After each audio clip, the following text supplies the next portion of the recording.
Assalamualaikum warahmatullahi wabarakatuh. My name is Nurul Islamiti Majnun and I will explain about this product in our presentation. For our content review, we will talk about the company introduction and we follow the product description and also the target market and market analysis, and then operational plan, financial plan, and the last one is the conclusion. Okay, for our company introduction is our product name traditional cuisine, which is we sell nasi lemak as our product. This just a small business, so we just sell it around the Islamic International University Malaysia Gombak Selangor, which is IIUM. Our business type is sole proprietorship. So our mission for this project is to selling the highest quality of nasi lemak with the lowest price and affordable, also always maintain the regular customer. Besides that, our mission is people in another country will love the taste of our nasi lemak because it is our traditional food. So here our organizational chart. As you already know, this is just a small business. So the organizational chart of our product is simple chart. The managing director is me, which is Nurusna Aksa. Marketing and administration manager is Johara Janatus. She will be in charge for the marketing, promoting, and so on. Next one we have finance manager, which is Sheda Maisha Bengzavin, and she will be responsible for the cash flow of money. Next we have operation manager Nurul Batrisha to conduct our operation for the business, and the last one is Jenny Kaba, which is she will be in charge for the food manager. For product description, as we all know, nasi lemak is Malay traditional food. People can get it around the Malaysia. The main point of nasi lemak is sambal itself that has a delicious taste that attract customer. If the sambal doesn't taste good, customer will not repeat it again. So this food normally be eaten during breakfast as a stomach ache. So what actually make our product be different with other product else? Our product use high quality for the sambal to make it taste addicted. So we use high quality and fresh chicken as our main dishes. We also offer our product to customer at an affordable price, and the packaging is sustainable. It uses the pulp and fiber of bamboo sugarcane to come from nature through compost they return to nature. Assalamualaikum, my name is Nurbatisha binti Asmadi, metric number 2014258. I will present to you market analysis and strategy. For our target market, we target people who live in area Gombak, Selangor. This is because we sell our product at area Gombak. Next, our target market is Islamic International University Malaysia students and lecturers. Usually, students and lecturers will find food for their breakfast in the morning. Other than that, customers who go to work without bringing any food, by buying our nasi lemak, they can take away our food and bring it to their office. Subsequently, we target spicy sambal and nasi lemak lovers. We will provide the best quality of our sambal and nasi lemak to attract our customer. Lastly, we target all groups such as teenagers, children, elder, because everyone can purchase it with an affordable price. Market strategy, I will talk about the product, price, marketing, and delivery. For our product, we sell nasi lemak with side dishes which are eggs and chicken. We maintain the quality of the ingredient freshly. In this way, we will be able to attract and keep our customers always buying at our stall. Next, the price for nasi lemak is quite affordable for customer. This is because we provide free nasi lemak for the regular customer that manage to purchase 6 times. We also provide a combo for customers that buy more nasi lemak. In this way, everyone will feel it is worth buying nasi lemak at our stall. After that, for the marketing, we promote our product through social media platforms such as WhatsApp and Instagram. Also through friends and family for brand awareness. We build customers' relationship, we communicate with them by receiving feedback from them. Lastly, we also provide food delivery for the customer that only want to eat our food at their house without going to our stall to buy the food. The delivery is safe and fast delivery via Food Panda in a proper way for our beloved customer. Our product and service, customer can walk in at our store or they can personal message with our staff's WhatsApp number to place an order. The payment for our product can be done by paying cash or online banking. The delivery service will be provided around area Gombak. The charge will be different based on the distance from the premises. Assalamualaikum warahmatullahi. My name is Jenny Kaba. Today I will be presenting my part, which is basically operational plan. We are specialized in selling nasi lemak, and as we all know, nasi lemak is Malaysian dish, and it's Malaysian breakfast that everyone actually eats. Okay, it's either you can have it for breakfast, you can have it for lunch. It depends on your preferences. Okay, and sorry, we also we are located at IIUM, which is on campus. This is the main reason because we are students and we decide to sell our product in school because we know that there are many students that runs from home without having their breakfast. We actually here to help them out, for them to have a good breakfast and a healthy breakfast, because we all know that breakfast is actually important for your health and for your brain, especially for students. So we open from Monday to Friday at 8 a.m. up to 5 p.m. every day. That's like Monday to Friday. And our price is actually affordable because we know it's students and students' budget is actually limited. So our price is actually affordable.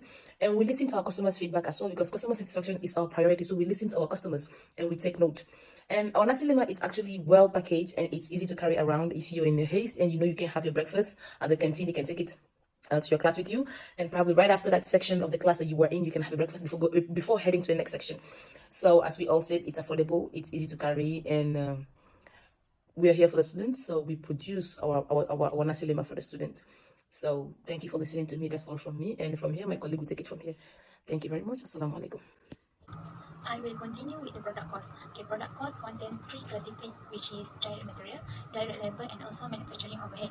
From the raw material that we have used for this product, we will multiply with the quantity and the cost. So we will get the total amount for the direct material. For example, the quantity for us is 0.003. We will multiply with the cost, which is 3, and get the total for us is 0.009.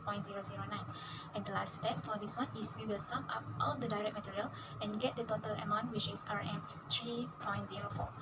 For direct labor cost per hour, the total cost per unit is 0.25, which is we get it from the amount in hours per unit, multiply with rate per hour in RM, which is 0.05, multiply with 5, and the manufacturing overhead per hour is 1. In these slides, we talk about all the fixed costs, which is manufacturing overhead and also fixed sellings and administration costs. As we can see, the total fixed cost is 4,303 ringgit. For the quarterly, 12,910 ringgit. The amount fixed cost for the yearly is 51,640 ringgit. For the variable cost, it includes manufacturing overhead per hour, which is utilities, with 1 ringgit, and selling administration per unit, which is office supplies, 0.5 ringgit. Talk about variable cost per unit. The total variable cost per unit is 4.79 ringgit. This is where we sum the amount of direct labor per hour, total direct material cost, variable manufacturing overhead cost, and fixed manufacturing overhead cost. On below, we can see our target selling price, which is 5.26 ringgit. That is, we sell our product with 5 ringgit. This includes with amount of 10%. Next, I will continue with the sales budget. For budget sales in unit, we agreed to put 8,000 in our first quarter, 60,000 in second quarter, 24,000 in third quarter, and 34,000 in fourth quarter. The selling price is fixed, which is 5 ringgit that we got from variable cost per unit, and multiply it with markup percentage, which is 10%. So we got 5 as our target selling price. And the last one is total sales. We got it from the amount budget sales in unit, multiply with the selling price per unit. For cash collection, our policy is 70% for cash and 30% for credit. To count this, we use the amount that we got from the total sales. For example, in the first quarter, the total sales we got is 43,000. So the expected cash collection for the first quarter is 28,000 because we multiply 40,000 with 70% and the balance will be brought out for the following quarter. So we use 30% as it credit that we bring from the previous quarter and we got 12,000. And the amount of account receivable we'll be able to got it from the fourth quarter, which is the last quarter. So we will get 48,000 because 160,000 multiply with the 30% as it will bring to the next year. For production budget, the budget sales is the amount that is ready in sales budget, which is 8,000 for the first quarter. Because of we sell the food, so the desired ending inventory will be 0 because food is the thing that easily contaminated, so it can't be used for the tomorrow day. Same like the amount for the beginning inventory will also be 0, so the required production is only 8,000. This slides, it shows our direct material budget. It tells us the production need and the total that we need. With calculating this, we know the cost of raw material to be purchased. For example, we can take a look at rice. For the first quarter, the production that we need is 24 kilogram and the total needed is 29 kilogram. The cost of raw material to be purchased is 86 ringgit. For the cash disbursement, this time management plans to pay 60% of raw material purchases in the quarter acquired and 40% in the following quarter. For example, in the first quarter, we got the amount 29136 from all the first quarter in the direct material. So we will multiply with 60% and we got 70,482 ringgit. For the following quarter, we will multiply it with 40%, so we got 11,654 ringgit. Our account payable is the amount that we got in the fourth quarter, which is 99,547, and we multiply it with the 40% because it will be brought to the next quarter, which is next year. So the amount that we got is 39,819 in our account payable. Assalamualaikum. I'm Saida Maishamizabin. Now I will explain about our direct labor budget. So as you can see there, our required production in units per year is 80,000. Then our direct labor hours per unit is 0.05. So so our total direct labor hours needed 4,000 ringgit. So and then our direct labor cost per hour is 5 ringgit. So in total our total direct labor cost is 20,000. In this slide, you can see our total fixed manufacturing cost and our non-cash cost. So in our total fixed manufacturing overhead cost is our rental stall, so which is monthly 200 ringgit, and quarterly 600, and yearly is 2400 ringgit. So our depreciation is 36, which is quarterly 108.75, and yearly is 435. So our total image cost is monthly 236, quarterly 709, and yearly 2835. Moreover, our non-cash cost in utensils, which is 305 ringgit. Our depreciation is 10 month and monthly 3 is 3 ringgit, quarterly 9, and yearly 35. And our kitchen equipment is 4000 ringgit. So as our depreciation is 10, so it's monthly 33, quarterly 100, and yearly 400. So and you can see that it's 36 finally, and it's the 109 and 435 total. So in this slide, you can see our manufacturing overhead budget. So our budgeted direct labor hour is total yearly 4000 ringgit, and our variable manufacturing overhead rate is 1. So our variable manufacturing overhead cost is 4000 ringgit, and our fixed manufacturing overhead cost in total in this year, in the year, is 2835. So our total manufacturing overhead cost is 6,835. And you can see that we have less our non-cash costs like kitchen equipment and utensils, which are 400, and the utensils are is 35. So our cash disbursement for manufacturing overhead is total in the year is 600 and 400. In this slide, you can see the ending finished goods inventory budget. So here is our direct materials, the rice, eggs, cucumber, and anchovies, etc. So you can see there are some quantities of we have like found the production cost per unit. So here is the quantity that you can see, that 0.003, and our total cost for the rice is 3. So we have so the total cost is 0.009. So we have done this in the same way for all of this, like we have like quantity into cost. So here is the total. So the total ending finished good inventory budget is 3.04 ringgit. In this slide, you can see the budgeted finished goods inventory. So as our ending inventory in units is 0, and our unit product cost is 3.04 ringgit. So in total, the ending finished goods inventory is 0. In this slide, you can see the non-cash cost of selling administration. So our asset is furniture, so which is 4000 ringgit, and our 10% depreciation, which is 33 ringgit. So the quarterly, the depreciation is 100 ringgit, and yearly is 400 ringgit. So this 400 ringgit is our total non-cash cost of selling administration. And moreover, our fixed cost total is 12,910, and and our variable selling and administration rate per unit is 0.5. Assalamu alaikum. I will explain the selling administrative expense budget.